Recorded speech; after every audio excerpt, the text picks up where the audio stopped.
Okay, so today's video is going to be about flight attendant training and how challenging it is, slash hard, slash stressful, slash overwhelming. Okay, so when I was in training, it was 5 weeks long. We did not get paid for 5 weeks. Not all carriers do no pay. Some of them do offer pay. It's not much, but you get a little something. It's better than nothing. But yeah, we had no pay, 5 weeks. Luckily, I was already aware of this, so I saved my money. So I already knew what to expect. I knew training was going to be tough. But damn, it was tough. Like, it's not you're just passing out drinks and peanuts and pretzels and, popcorn. None of that. Training is about real life emergency situations, pretty much. So, my first week was a lot of fun. I'm not gonna lie. First week was a lot of fun. It was simple. You was getting to know about the company. You had a lot of guest speakers. It was a lot of fun. And then the second week, it was like, bam, straight business. So it's about learning CPR. I'm trying to think from the top of my head. CPR, we had to know all of our city codes. And the city codes is like where your carrier fly to. We had to know military time. We had to know our announcements, our public announcements by heart. So yeah, that was the second week. Going into the third week was very, very, very, very challenging. Did I say very? Very challenging.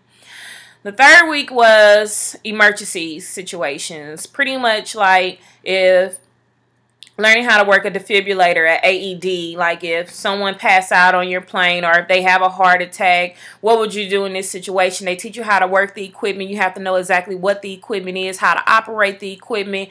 You just have to know all the details behind the equipment. You also have to know, you have to jump down the slide. The slide is basically like if there is to be emergency evacuation, you open the door, a slide will pop out, and that helps the passengers deplane the aircraft in a rapid process. But yeah, we had to learn all that. And, it wasn't like it was, I want to take the word back. It's not hard.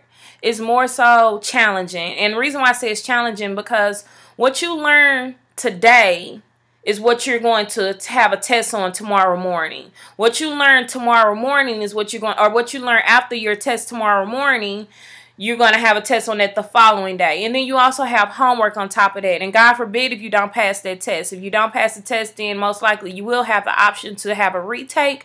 But it was just having all that on your mind. And then God forbid if you have any personal issues at home or with a loved one, please tell them don't call you during training.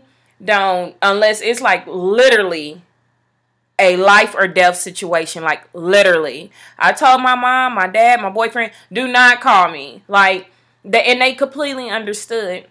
And I did have something very striking happen in my life during my in-flight training. My brother was in a serious bad car accident and I didn't even know until after training, or no, I think they told me my last week, but they told me after he was okay and he was in stable condition. But yeah, like they knew that if I was to find it out, that's more stress added on top of what I'm already dealing with. So it's best if you have friends or family, let them know up front, please don't contact me and tell me anything about something minor, about the kids, about you, until training is over with. It's only for a few weeks. But after training, I'm trying to think what else. The fourth week was cool, but it's more so like just trying to get into the groove of studying. You have to have decent, or if not really, really good study habits, because it's all about studying. It's all about memorization. If you have that, then you're good to go if you have good memorization. I do recommend that if you are in training or plan on going to be a flight attendant, to not study in like big groups, because if you study in large groups, and I learned this my first test, if you study in large groups, say it's like 5 or 10 of you guys, what this person is saying is totally different from what you're thinking or from what that person is saying, and then it causes confusion. So it's best for you to just study by yourself.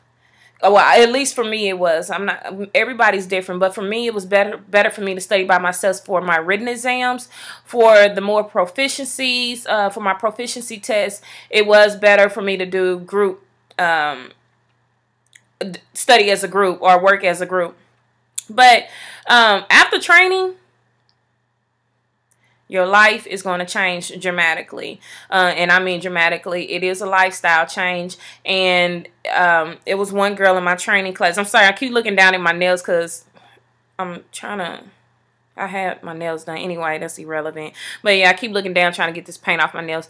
But it was a girl that pinned my wings on me. And she was just telling me, like, throughout training, you know, once you pass everything, once you get your wings, your life is going to change dramatically. And I was like, really? How? You know, now I see what she's talking about. It's something that you'll really have to experience for yourself rather than me explaining. But it is going to change in a good way. It's definitely not a bad way. It's going to change in a really good way.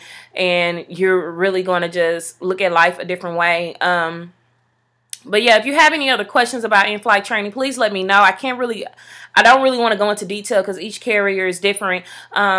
You also need to learn, well, in training, you will learn how to work all the flight attendant positions. You will also know about each and every last aircraft that your carrier has.